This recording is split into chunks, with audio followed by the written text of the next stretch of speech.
Kids notice things. Every parent knows it. I can tell my kids that they shouldn't have too many treats, but when my son sees me taking more Oreos than he was allowed, he's going to think I'm a hypocrite. I'm not a hypocrite. I just have a bigger tummy, so I'm allowed more Oreos. The point is, actions speak louder than words. And Holy Mother Church knows this. That's why for years there were actions built into the rubrics of the Mass that would teach the faithful that Jesus was truly present in the Eucharist, all of him, in every little crumb. The Catechism of the Catholic Church in paragraph 1377 reads, Christ is present whole and entire in each of the species, and whole and entire in each of their parts, in such a way that the breaking of the bread does not divide Christ. And it footnotes the Council of Trent, which reads, For Christ is whole and entire under the form of bread and under any part of that form. Likewise, the whole Christ is present under the form of wine and under all its parts. And the Roman Catechism, which is based on the Council of Trent, affirms this. Nor should it be forgotten that Christ, whole and entire, is contained not only under either species, but also in each particle of either species.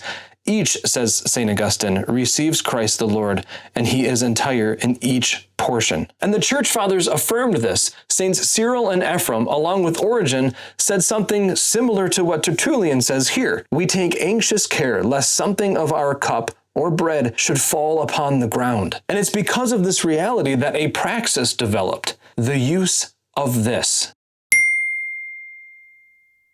It's called a paten. And one day as I ate lunch with my 3-year-old son, he realized not only the purpose of the paten, but what has been lost, quite literally, by abandoning its use. There we were, father and son.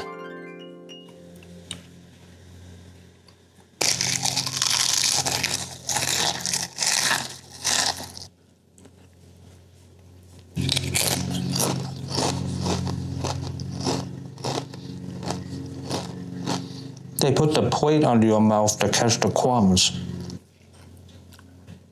What did you say? They put the plate under your mouth so that Jesus doesn't fall on the floor. If the purpose of the communion paten is obvious to a 3-year-old boy eating potato chips, it should be obvious to us too. Church teaching affirms that Jesus Christ is truly and entirely present in every particle of the Eucharist. And so when we receive communion in the hands, there will be particles in our hands. Maybe not every time, and maybe the particles won't be large enough to still be considered the Eucharist. St. Thomas Aquinas does point out that, quote, if the bread be reduced to fine particles, then Christ's body and blood do not remain under this sacrament. So if we take what St. Thomas Aquinas says, and we line it up with the praxis of the Church for centuries upon centuries, as well as the Council of Trent, the Roman Catechism, and the New Catechism, that Jesus is truly and entirely present in every part or particle of the Eucharist, then if you can see the particle, that's still the Eucharist. And if that particle is in your hand, unless you intentionally look for it and consume it, to quote my son, it will fall to the floor, and nobody wants that. So please, for the love of Jesus, receive communion on the tongue. And at the very least, can we just bring back the patens? Kids notice things. And if the paten is reintroduced, it will teach the faithful that Jesus Christ is truly present in the Eucharist, even in the crumbs.